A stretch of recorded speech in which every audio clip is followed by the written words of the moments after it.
Qual a diferença entre o ecocardiograma, que é comum, que as pessoas veem, vão fazer, com relação ao eco-strain? Qual a diferença básica entre os dois métodos de diagnóstico? Strain, ele funciona como uma modalidade ecocardiográfica, como uma avaliação da funcionalidade das cavidades, né?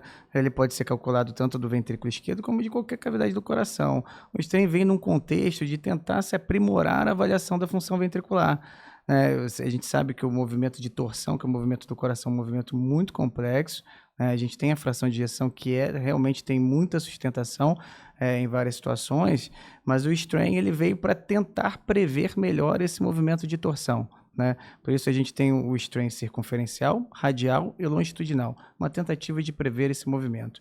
O longitudinal se mostrou, tem muito, disparado que tem maior base científica, maior sustentação, é o longitudinal. E o que a gente começou a ver depois de realizar essa nova avaliação, agregar essa avaliação da função ventricular, que frequentemente a gente tinha um coração que visualmente a função era normal, que a avaliação da fração de ejeção era normal e que o Strain era alterado, né? O Strain ela é uma avaliação da função ventricular e de qualquer cavidade. Você pode ter um Strain do VD, do átrio esquerdo, do átrio direito, além da que já existia, né?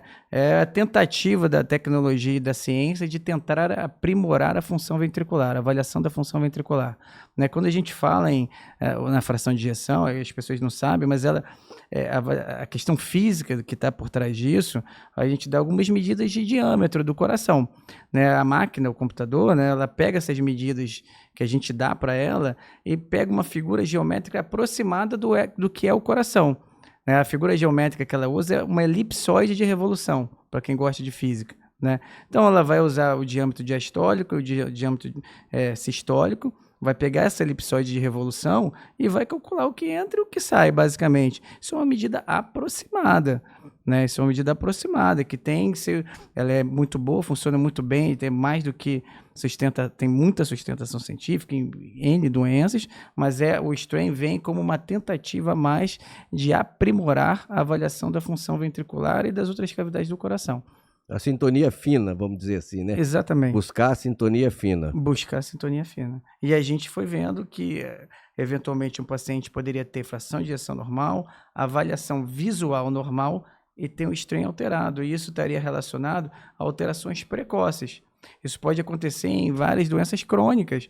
Na hipertensão, né, a gente começou a ver que o Strain alterado, que a gente chama de disfunção sistólica subclínica, né, que é um dado pelo Strain, vem muito antes do HVE, da hipertrofia do ventrículo esquerdo. Então, olha bem, às vezes o cara, uma situação legal, né, que é interessante, que é muito comum os laboratórios fazerem eco, o cardiologista clínico pede, né? É muito comum o cara de 45, 50 anos é um hipertenso leve, às vezes faz uma medicação. O eco 2D dele, o eco comum, não vai dar nada, né? Não teve tempo ainda, assim, quase que raras exceções, não teve tempo de se desenvolver lesão de órgão-alvo, que é a hipertrofia do ventrículo esquerdo. Porém, parte desses exames que são normais no eco comum, se você fosse para o Strain, ele poderia ter disfunção sistólica subclínica, porque quando você tem uma disfunção sistólica subclínica, o tratamento não está plenamente contemplado. Às vezes não exige um ajuste medicamentoso, às vezes é um cara que precisa de emagrecer, uma questão metabólica, ou um ajuste medicamentoso. Fato é que o tratamento não está plenamente contemplado. Então, quando você tem detecção de alterações precoces, né, você é capaz de intervir mais adequadamente e mudar a história natural da doença. Então, o Strain basicamente é isso.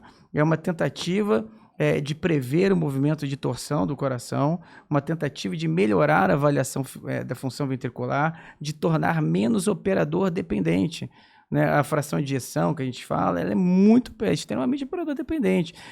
A questão visual é muito importante. E o olho do ecocardiografista às vezes muda de um para outro, né? A experiência, a expertise de cada um. Então a gente vê às vezes funções conflitantes, né? Avaliações conflitantes. No Strain isso é menor. Ele é uma avaliação menos operador dependente. Ela é uma tentativa de aprimorar a avaliação das cavidades do coração.